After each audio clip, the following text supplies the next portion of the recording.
Aujourd'hui, nous vous invitons à prendre pied dans la circonscription de Djibrosso avec pour point focal sa commune. Ici, les autochtones sont les Kandja. Qui sont-ils? D'où viennent-ils? Comment vivent-ils? Et bienvenue à Djibrosso chez les Kandja et bienvenue à Pays Profond.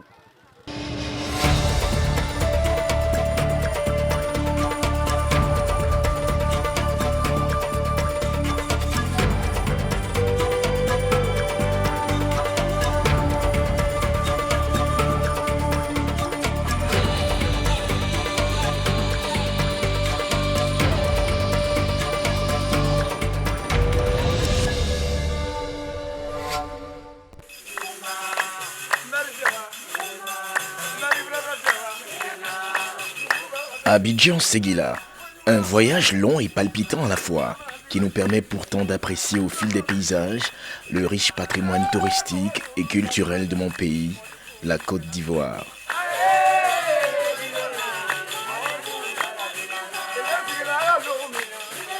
À quelques 30 km, nous nous retrouvons dans la sous-préfecture de Djibrosso pour enfin terminer notre périple dans la commune, destination finale.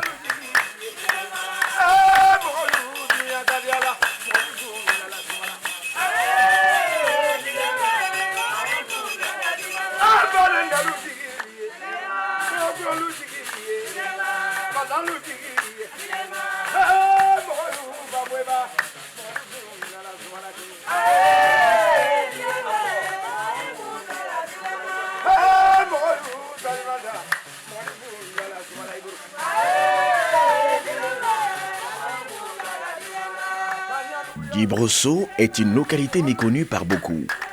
Avec son allure de gros village, elle est malgré tout déterminée à amorcer son essor et s'accroche résolument au train du développement qui souffle sur la Côte d'Ivoire. Cette sous-préfecture appartient désormais au département de Kani. La sous-préfecture est constituée de 12 villages. En plus des 12 villages, à une commune.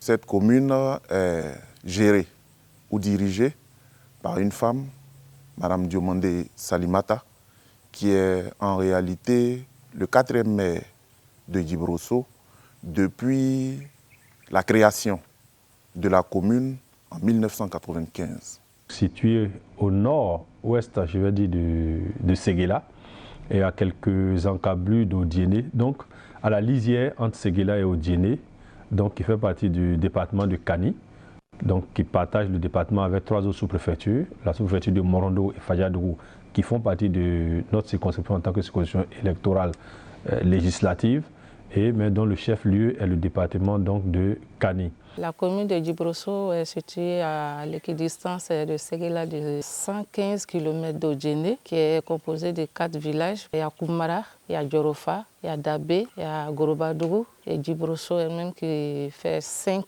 villages qui composent la commune de Djibrosso. La population de Djibrosso vit en parfaite collaboration avec tout le monde. Parce que nous avons d'abord les halogènes même. Nous avons les baoulés qui ont même un campement qu'on a surnommé Volontaire Koro. Nous avons les lobbies, les sénifos et la communauté CDAO. Les autochtones sont appelés Karandjan. Le nom du peuple Karanja, nous tenons ce nom de cet instrument. C'est une arme de guerre et de chasse. Parce que nos parents étaient des chasseurs. Et c'est essentiellement avec l'arc qu'ils chassaient. Dans notre langue, on dit Kran. Et comme c'était long, c'est pourquoi on nous appelle les Karanja. Parce qu'essentiellement, c'est avec ça qu'on chassait. Et jusqu'à présent, c'est resté dans nos traditions. La langue, c'est la langue Karandjan. Donc, on dit souvent Karandjan Dougou.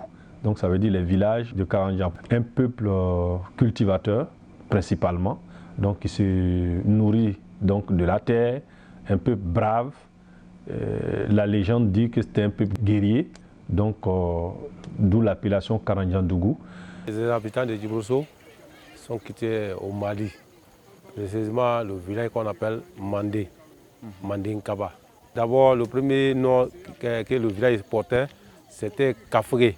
Maintenant, ils sont venus se nommer Djibrosso. Historiquement, la date de fondation de Djibrosso se perd dans la nuit des temps. nous retiendrons simplement qu'elle remonte à la conquête de Touré Vakaba et de Samori Touré, au dire des anciens. Le village fut fondé par Djoman Diomandé, l'un des 3 frères venus de cette zone en quête de terre. Bien avant leur arrivée, le territoire était occupé par des forgerons, autrefois appelés Founons.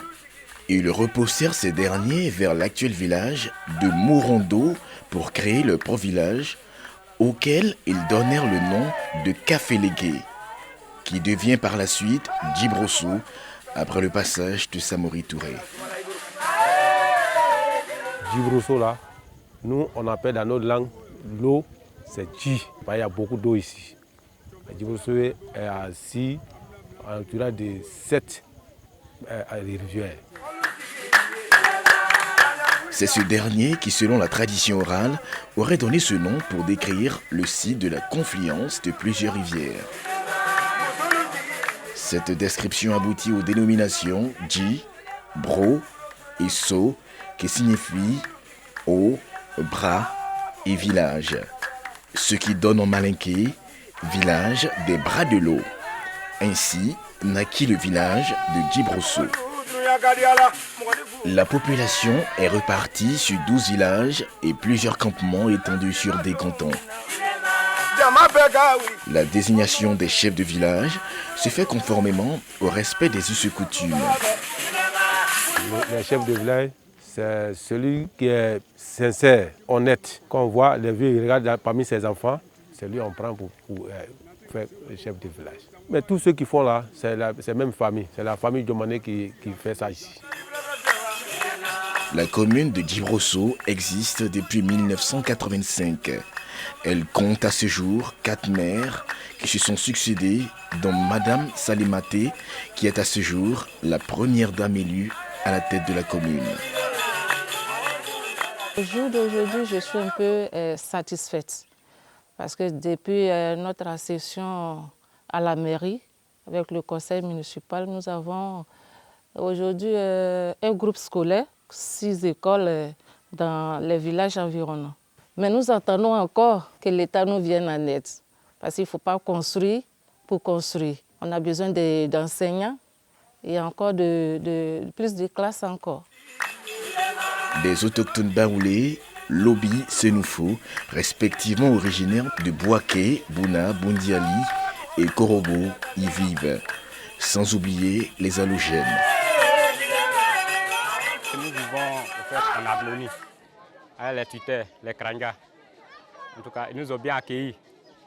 On vit comme chez nous, on se sent à l'aise. On fait le cacao et la nacade. La manière nous les garçons vivons avec les tuteurs, en tout cas c'est comme ça, nos femmes aussi vivent avec les femmes. Ici nous vivons bien avec les Karanza. C'est eux qui nous ont installés ici.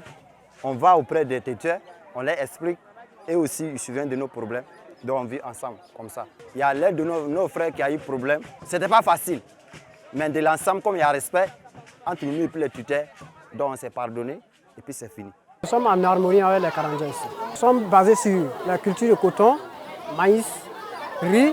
La terre ne nous suffit pas. Nous sentons chez nous. On vit à l'aise ici. On arrive à se nourrir. Nous vivons en fraternité avec les Karanjas ici. Ici, nous nous sentons comme chez nous. Il y a la paix au milieu de nous, il y a la joie, vraiment, il n'y a pas de problème, il n'y a pas de discours entre nous. Nous nous marions, nous mangeons ensemble, nous travaillons ensemble, il n'y a pas de problème. Les nombreux déplacements ces dernières décennies des populations allogènes et allochtones à la recherche des terres cultivables ont eu des retombées positives tant sur les cultures de rente que sur les cultures vivrières.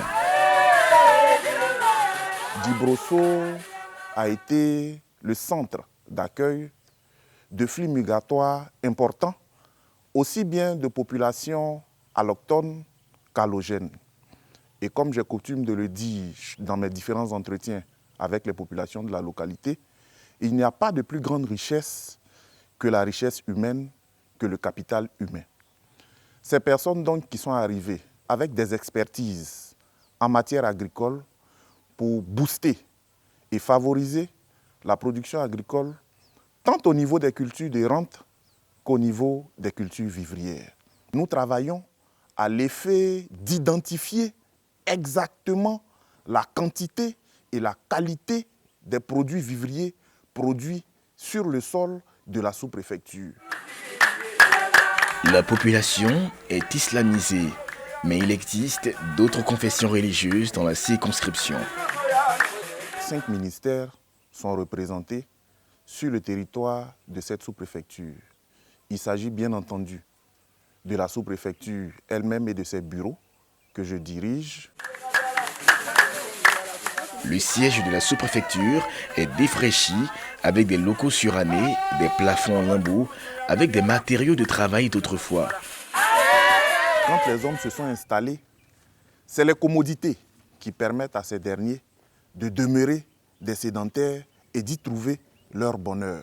Nous avons le ministère de la Santé qui est représenté sur le territoire par un centre de santé urbain dirigé par un médecin-chef, une dame, Dr Ndri. Nous avons besoin d'un hôpital bien équipé pour nos populations. Nous avons également un poste des eaux et forêts, le capitaine Tia, qui a sous ses ordres 5 éléments. Nous avons également un poste du service de l'agriculture dirigé par son chef de service, M. Hébrin. Et nous avons le ministère de l'Éducation nationale. Nous avons à leur actif un collège de proximité, 16 écoles primaires, dont un groupe scolaire et une école primaire publique au chef-lieu de sous-préfecture, auquel s'ajoute une école primaire par village, des écoles de 6 classes, bien entendu. Ce qui concerne le logement des enseignants, nous avons un souci pour ça. On a des difficultés parce que les enseignants ne sont pas logés. Et quand c'est comme ça, quand ils viennent 1 à 2 ans, ils demandent à repartir. Nous en profitons de la caméra de la RTI pour faire un clin d'œil à l'État qui nous passe à Djibrosso pour les enseignants, au primaire comme au secondaire. Chaque village de la circonscription est doté d'une pompe hydraulique pour l'alimentation en eau potable. Malheureusement, les pompes, dans leur grande majorité, sont en panne. Cependant, un château d'eau dans le chef-lieu du département permet à la population de bénéficier de la fourniture en eau courante. La sous-préfecture, le chef-lieu s'entend, bénéficie d'un château d'eau dont les travaux ont débuté depuis 1995 et ont abouti à la fonctionnalité effective de ce château d'eau depuis 2021. Chaque village dispose d'un ou de plusieurs pompes à motricité humaine. Au niveau de l'hydraulique, certaines faiblesses cependant sont à constater, mais dont les problèmes seront réglés de façon imminente. L'eau n'arrive pas toujours à suffire aux populations et dans cette perspective, Madame le maire a décidé d'entreprendre des travaux qui permettront d'accroître la capacité du château et ainsi donc de desservir les différents ménages de la sous-préfecture. La quasi-totalité des villages sont électrifiés. Ceux qui ne le sont pas sont néanmoins connectés et attendent la mise sous tension. Seulement, les prochains enjeux restent le passage du monophasé au triphasé, un vœu de toutes les populations. Aujourd'hui, à la faveur du programme national qui porte sur l'électrification des villages piloté par le gouvernement ivoirien, tous les 12 villages de la sous-préfecture sont connectés au réseau électrique national. Seulement un n'a pas encore été mis sous tension. Il s'agit du village de Séguédjan. Je vais bien regarder le monde entier et leur dire que Djibrosso n'a pas d'électricité. Nous ne sommes qu'encore au monophasé. La population grandissant, il faut que nous passions au triphasé. Pour l'électricité, Djibrosso a un réel souci. Il faut que l'État puisse se pencher sur ce côté et nous venir en aide. Nous n'attendons que le triphasé à Djibrosso aujourd'hui pour faire un ouf. Le réseau de communication est impeccable. L'intégration et l'aisance des nouvelles communautés améliorent substantiellement la production des vivriers proposés sur les différents marchés hebdomadaires, au point d'attirer les populations d'autres départements, comme c'est le cas à Djibrosso, où le commerce local connaît un regain d'activité à nul autre pareil.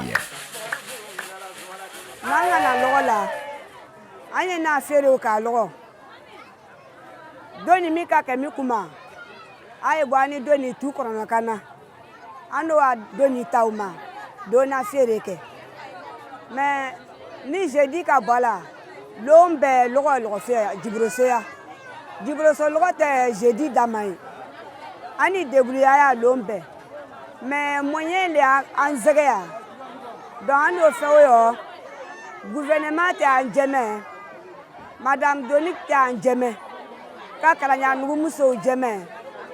On est Baoulé, on est quitté de la région de Gbeke, on est à Djibrosso ici. On est au campement Valentin Cro. On est venu faire un peu de marché. On vend les gumbrés, les akbi, un peu d'attiqué. En tout cas, ça va mieux. Chaque jeudi, jour de marché, de nombreux commerçants et clients en provenance des villages de la sous-préfecture, des départements voisins animent l'activité économique. Un nouveau marché, dont l'inauguration est prévue pour bientôt, a été réalisé par le conseil municipal. Les commerçants et autres vendeurs de textiles, de produits manufacturés, les tenanciers de boutiques ou de kiosques, bref, les restauratrices, fournissent la quasi-totalité des recettes communales. On vend ici, on fait une nourriture ici, tout le monde vient ici pour venir manger chez moi ici. Les élèves là, elles viennent ici pour venir manger ici. Il y a les gens aussi qui travaillent à la boulangerie, viennent manger ici. Les gens qui quittent en brousse, elles viennent au marché pour venir manger chez moi ici. Mais sans le jour des marchés là, ça ne marche pas comme ça. On fait un peu, et puis ça passe. L'activité économique est aussi dominée par l'agriculture, les cultures industrielles et vivrières. C'est le cacao qui est dans le sac. Malgré ici c'est le nord, mais on produit cacao ici. On produit EVA, on produit cola, orange, c'est-à-dire café, tout reçu chez nous ici. Avant, ils nous disaient que le cacao ne peut pas produire à Djibrosso, au nord ici. Ce que moi-même je produis dans mon coopérative, là, ça va dans 500 tonnes dans l'année. Elle s'étend également à l'élevage qui est en plein essor grâce à la richesse du couvert végétal et de l'intérêt que les populations portent à l'élevage des bovins. Malheureusement, cette activité occasionne de violents conflits entre éleveurs et agriculteurs. Le problème qu'il y a à Djibrosso est le problème d'éleveurs, nomades et agriculteurs. Depuis que les éleveurs nomades sont arrivés à Djibrosso, vraiment, nous sommes fatigués et chaque jour, on est dans des paroles à n'en point finir. La Côte d'Ivoire profonde. Effectivement, nous, on est à profondeur parce que nous sommes au nord. Aujourd'hui, les bœufs transhumataires sont en train de fatiguer énormément la population. Nos parents aujourd'hui, après les travaux champêtres, ils ne récoltent rien à cause des bœufs transhumants. Les conflits naissent généralement des bœufs qui, soit ont échappé au contrôle des bouviers ou sont laissés à leur propre compte et procèdent à la destruction des cultures, des populations agricoles. Mais ce conflit-là peut avoir également un autre visage. C'est que les agriculteurs, pour des raisons ou pour d'autres, procèdent à l'abattage systématique des bêtes rencontrées sur leur chemin. Pour ces deux cas de figure, nous avons pour le premier, c'est-à-dire en cas de dégâts de culture, 4 ou 5 décrets datant de l'année 1996 qui viennent encadrer le mode d'installation. D'abord des éleveurs, ils doivent avoir un enclos, les bouviers pour 50 têtes, on doit avoir un bouvier, ils doivent faire l'objet d'un recensement de la part des services vétérinaires sous la supervision du sous-préfet. Ensuite, quand le dégât survient, des modalités de dédommagement des dégâts sont prévues et à défaut, la question est remontée au sous-préfet qui saisit l'agent de l'agriculture qui, à la suite de son constat, délivre un procès verbal contenant le montant du dédommagement. Les ancêtres des Kradjians pratiquaient plusieurs danses, notamment le Kodjoabrou, le Gwen, le Yoba, le Bono, le Sadjo et le Bragbé. Sur le plan culturel, nous avons beaucoup de choses. Nous avons des difficultés. L'accès n'est pas du tout accessible. La zone n'est pas accessible, ce qui fait que notre culture n'est pas bien vue de l'extérieur. Sinon que nous avons beaucoup de potentialités ici. Nous avons des zones touristiques dans le village, mais on n'arrive pas à les faire sortir comme nous le voudrons.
Le masque sacré ou le madoué ne sort qu'à l'occasion d'un décès.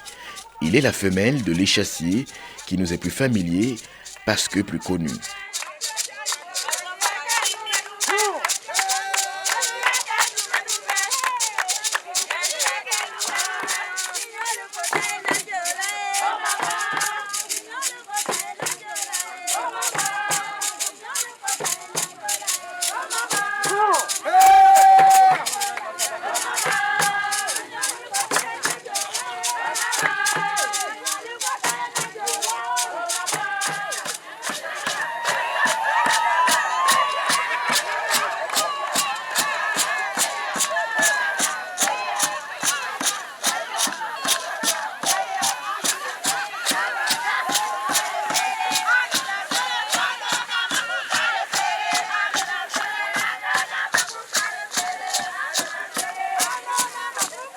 Le masque s'appelle madoué. Madoué, il y a deux qualités de madoué. Il y a un qui est à la tête rouge qui n'est pas sorti aujourd'hui. Lui, il sort que les jours de fête. Mais celui-là, il sort que lors des grandes cérémonies, on l'appelle Dagbama Madoué. Pour l'habiller, vous voyez ça, c'est chose, le palmier, on appelle ça bambou. La tête, bon, ça c'est venu depuis lors, quand les parents sont venus s'installer le village, ils sont venus avec ça. Ce n'est pas un max de joie, c'est un génie. Parce qu'on le fait sortir rarement pendant les grandes cérémonies ou quand un chef décède, on le fait sortir. Ce masque existe depuis très longtemps. Les interdits de la population vis-à-vis du masque, quand le masque sort, on ne doit pas traverser devant lui. Bon, comme aujourd'hui, c'est une cérémonie qui n'a pas été prévue. Sinon, pour faire sortir, on a un canari, une calebasse qu'on met des médicaments dedans, on verse devant lui. Là, si quelqu'un passe, il n'y a pas d'inconvénient. On a fait une adoration et puis bon, les femmes peuvent regarder. Sinon, pour faire sortir le masque, on dit aux femmes de rester dedans. Ça, c'est une protection qui est dans sa main. Soit des génies qui veulent venir ou bien quelqu'un qui veut venir pour faire mal à quelqu'un que ce soit, c'est le truc là qui rejette ça.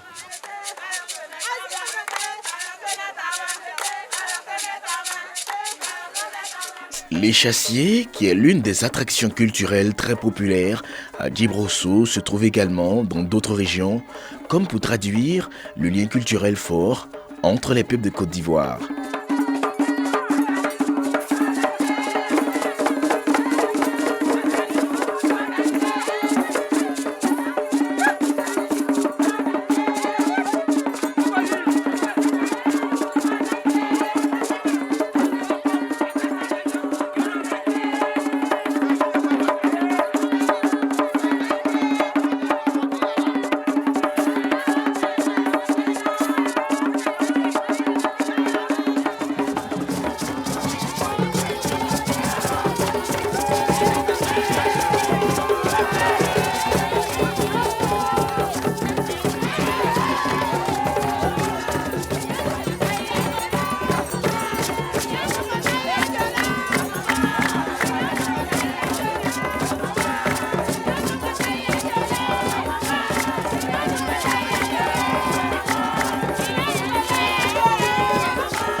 L'islam, à travers la mosquée, symbolise l'appartenance religieuse de certains habitants de Djibrosso, pendant que d'autres pratiquent l'animisme.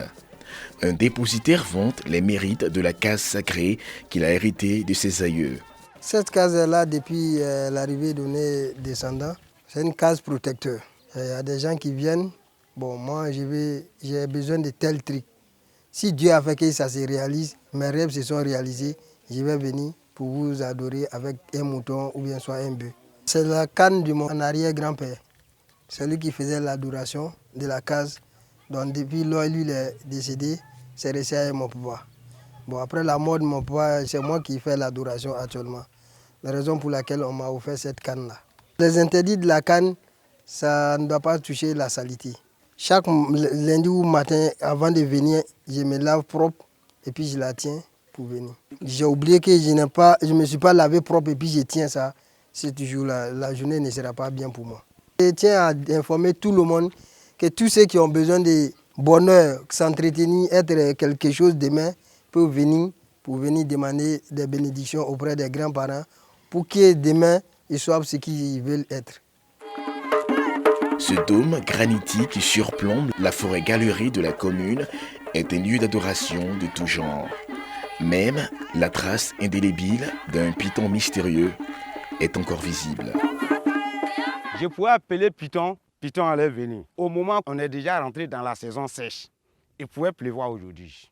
Kelmiso, c'est le nom des montagnes, mais le nom de la femme diabolique, c'est Mafoudaba. Aujourd'hui, quand quelqu'un a un problème tel que tu as un enfant qui est malade ou bien toi-même tu es malade, tu viens me voir pour adorer. Tous ceux qui ont participé sur cette montagne savent que vraiment c'est la réalité que je parle. Les traces que vous voyez comme chemin, c'est chemin de Python. Quand j'ai fini de faire sacrifice, il y a des trucs de Daba ici. Ça n'a pas été fait par un forgeron de Djibrosso ou bien un forgeron de la Côte d'Ivoire. Ce sont les diables même qui ont envoyé ça pour les vieux. Les deux Dabala sont là. Donc, je place les deux Dabala. Quand j'ai fini de faire sacrifice, j'égorge poulet. J'ai fini d'égorger, j'envoie ça en bas ici, je brûle, ou bien si soit pour préparer, je prépare, on mange. Mais ça ne va pas au village. Koubara est la première étape de notre visite dans quelques villages de la commune choisie pêle-mêle. Après la traditionnelle cérémonie d'accueil, le chef du village et ses notables nous font l'historique du village. L'histoire de Koumara, notre village, nos parents, nos ancêtres se trouvaient à Sokoro. Et comme dans le temps, la colonie a demandé à ce que nos parents s'approchent de la route qui sert de développement. Ils sont venus fonder le village Koumara. Pourquoi ils ont donné le nom Koumara? Parce que ceux qu'on appelle les fronts, les forgerons, étaient installés. Et quand ils ont lutté pour faire partie de ces forgerons, il fallait rester comme un brave garçon. Et là, ils ont dit, pour tenir, c'est ce qu'on appelle Koumara. Il faut tenir fort. Et voilà pourquoi ils ont donné le nom Koumara. Il faut tenir fort. Ici, c'est les Bakaïko qui sont arrivés en première position. Et après les Bakaïko, c'était les Koné. Et les Koné sont propriétaires terriens. Les Bakaïko sont des protégés de ce village. Il y a 7 grandes familles. Il y a les Bakaïko, il y a les Koné, il y a les Fofana, il y a les Bamba, il y a les Djomandé, il y a encore une autre famille, Koné. Les Bamba jouent un grand rôle dans ce village. Tout mouvement qui doit être dangereux, les palabres, c'est les Bamba qui jouent le rôle entre les familles pour éteindre tout ce qui est problème. Et les Bamba, leur place, c'est le président des jeunes. Les Fofana, nous les connaissons. Chez nous ici, à Koumara, c'est les marabouts, c'est les grands musulmans. Ils servent d'être imams à Koumara. Les autres connaissent et ils se joignent à la famille des chefs. Toutes discussions dans la famille des chefs sont associées.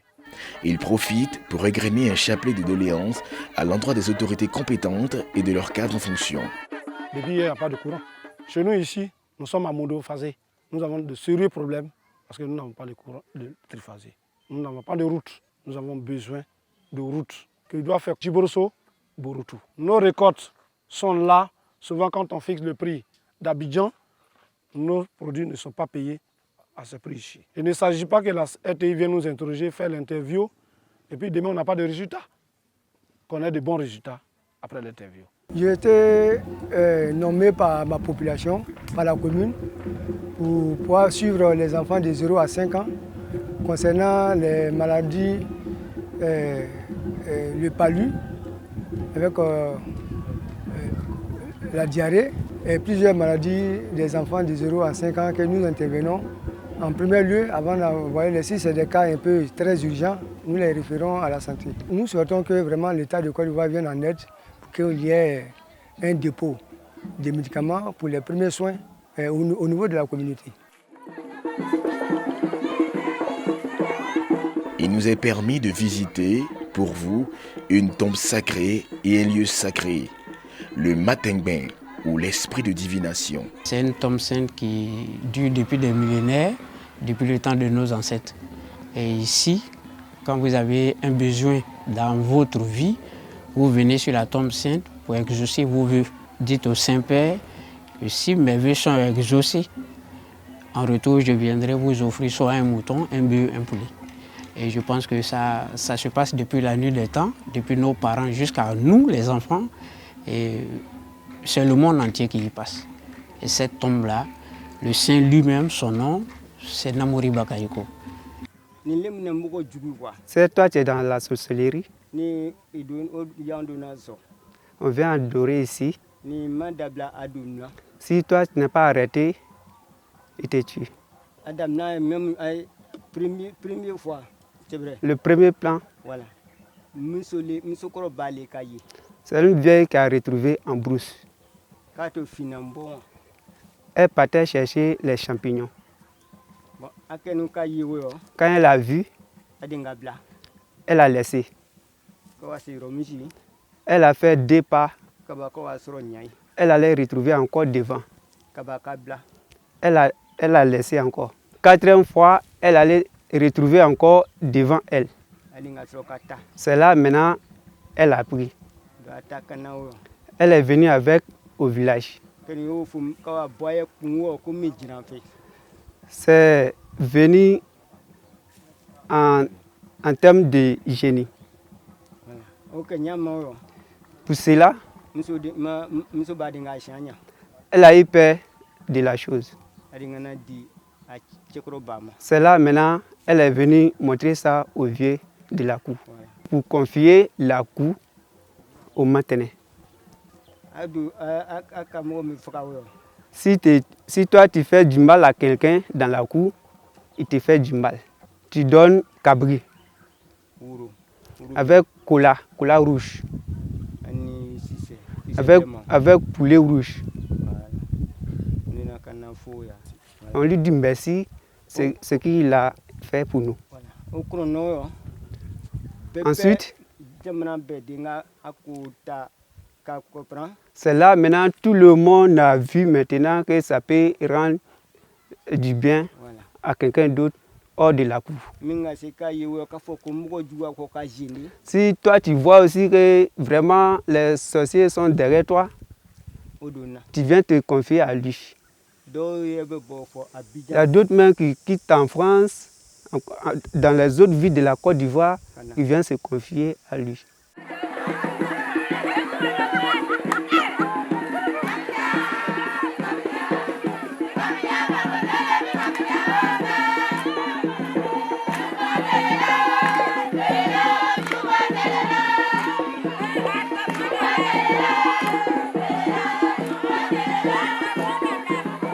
Plus tard, les jeunes nous gratifient d'une danse appelée Yagba, à laquelle ils tiennent visiblement, car transmise de génération en génération. Ils en font plus qu'une priorité, c'est leur héritage.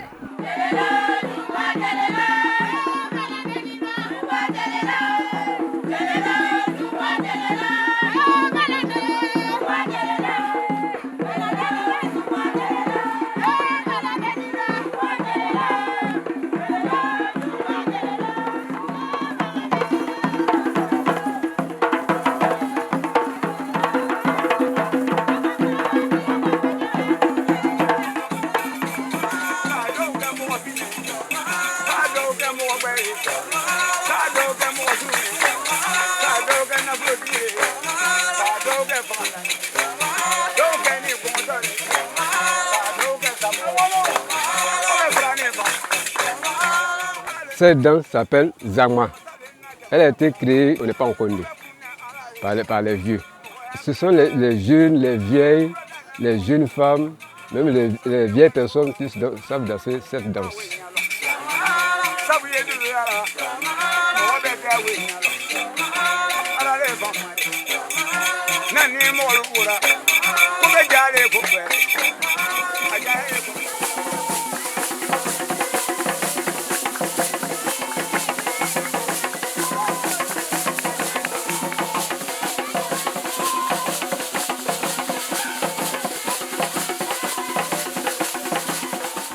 La danse Mounoumou, elle est venue il n'y a pas très longtemps. En 1998, elle a été créée au village ici, par un monsieur qui est venu s'installer auprès des vieux. Et ce monsieur venait d'un village appelé Guachedou. Et c'est là, comme il avait appris la danse là-bas, et il est venu faire un second moment ici, et il nous a appris à faire cette danse. Les danseurs, pour faire le Mounoumou, d'abord il faut avoir les trucs qu'on appelle bobo. C'est ça les danseurs portent. Et encore, il faut un sorte de maillot pour que les danseurs puissent porter ces maillots. Sur nous, ce danse, il n'y a pas de moment. Le jour où vous êtes content, il y a la joie, vous faites cette danse que pour vous rajouter. Pour cette danse, ce n'est pas seulement les garçons qui le font. C'est aussi les femmes.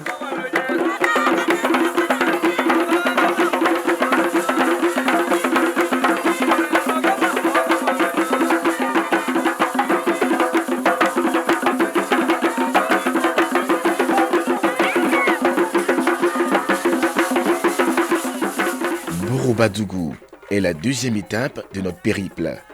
Comme dans les villages précédents, nous sommes accueillis dans l'euphorie avec des prestations de danse. C'est le Djamandé qui les a installés ici, à Borobadougou, ici, entre Kelola et Kragnanou. Comme ce sont des marabouts, ils sont les premiers marabouts du Kragna. Donc, après avoir les placés maintenant, il dit s'il y a quelque chose maintenant, comme conflit entre les deux villages ou bien entre les deux cantons, c'est les Sanogo qui doivent intervenir ça. Ils sont là comme les médiateurs. Quand ils ont rapporté la victoire maintenant pour cette guerre-là, c'est là les Djamandés ont dit, vraiment ce marabout-là, on l'appelle la Iliane au champ, on dit Boro, qui est difficile à couper.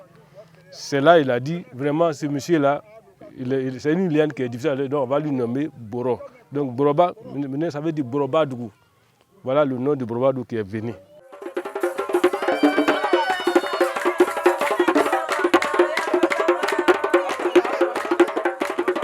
Le Wewe est la danse de réjouissance et les danseurs semblent en être les détenteurs exclusifs.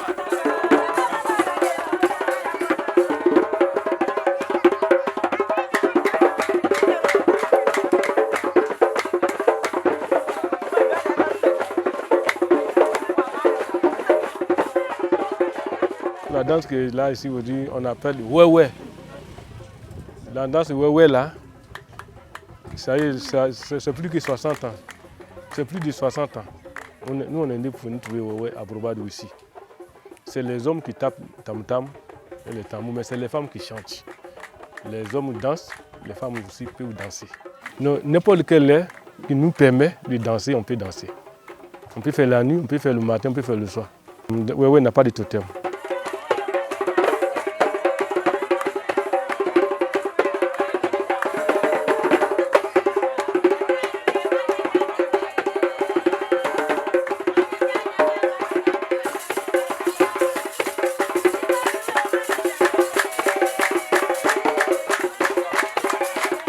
Le coin sacré, il se nomme Djanabanani. Quelqu'un qui est dans difficulté, quel que soit, qui est souffrant pour avoir un enfant, tu viens avec 2 colas blancs, bien 4 colas blanches, tu viens adorer. Si tu trouves l'enfant, je vais venir te donner un coq blanc, plus dégueu.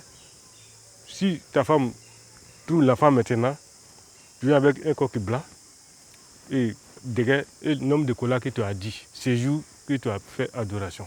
Quelqu'un qui veut aussi avoir un travail, tu viens adorer. Tu dis que si je trouve un emploi qui m'intéresse, je vais venir te donner un mouton. Tu viens, tu donnes le mouton. Si tu ne viens pas donner un jour là, tu vas courir, tu vas venir payer. Parce que n'importe quel souffrant que tu vas rencontrer encore, lui-même il va te sanctionner.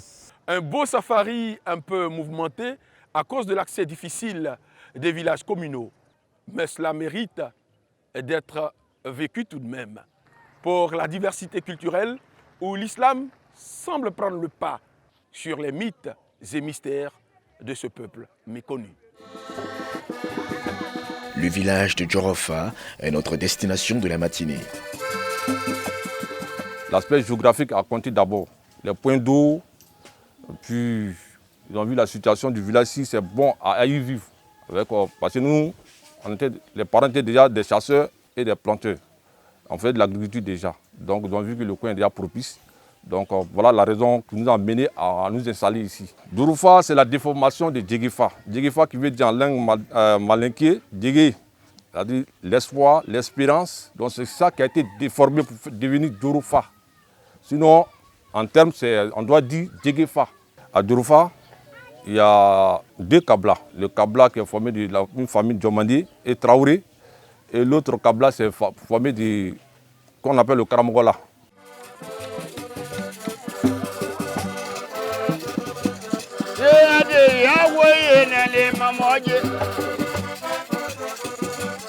Nous y arrivons accueillis par une danse atypique, le passe. Elle mêle sonorité moderne et traditionnelle, un véritable régal acoustique.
Djorofa est réputé pour son chef-lieu d'adoration, l'espace sacré à l'orée du village où les mânes et les génies sont invoqués pour la bénédiction du village est franchi les pieds.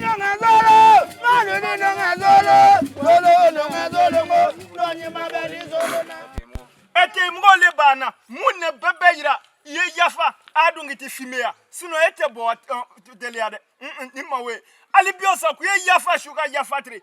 Kanyina zanja nabrawa eteibrawa alibiosa kanyadira nyina zanja madan lombea alibiosa mwanwa de ule banambe mbebe jama kokini lefo rova jama ibia bachile okataka dima ya sisele okataka dima kuye to dama shuka to dama tri ka to dina bra mashuka to dama trabla raiga nafa makadama shuka kadama tri abla dobo ya sisele okataka dima shuka kataka dima tri nyina za here kadama shuka kadama tri Alibiosa muire domana masamu bana omaka vata watia obaka nuta watiliani yasisele kataka dimashu kataka dimatri nyiraza here kadamashu kadamatri sababu nyima kadamashu kadamatri. Notre dernière escale, inscrit dans notre carnet de bord, est le village de Namenguin. Si tu vois qu'on appelle Namenguin, parce que quand nous sommes venus à Djibourosso, le chef de Djibourosso nous a montré l'espace d'ici qu'on n'a qu'à chercher un coin pour s'asseoir. Bon, le vieux, il avait avec sa famille, quand ils ont marché, arrivé ici maintenant, ils se sont dit maintenant qu'on va se reposer ici. Voilà pourquoi en Djoula, nous on dit Namenguin ici. Voilà pourquoi on appelle Namenguin.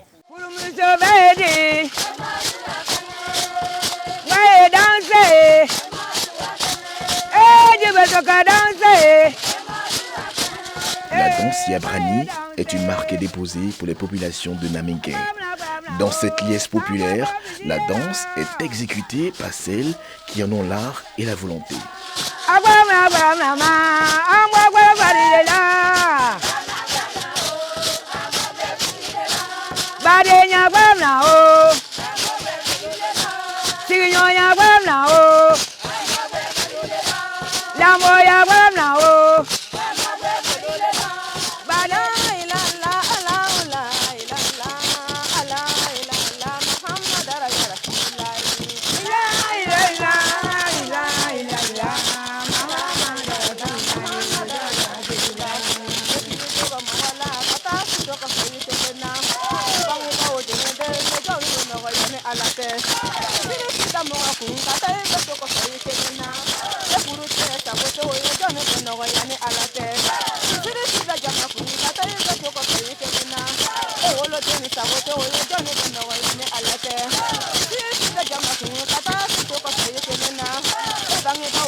Si Djibrosso regorge d'énormes potentialités économiques, reste à pourvoir cette sous-préfecture de structures bancaires et autres établissements de services publics.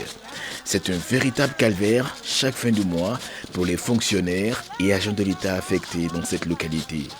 Nous n'avons pas d'établissement financier ici.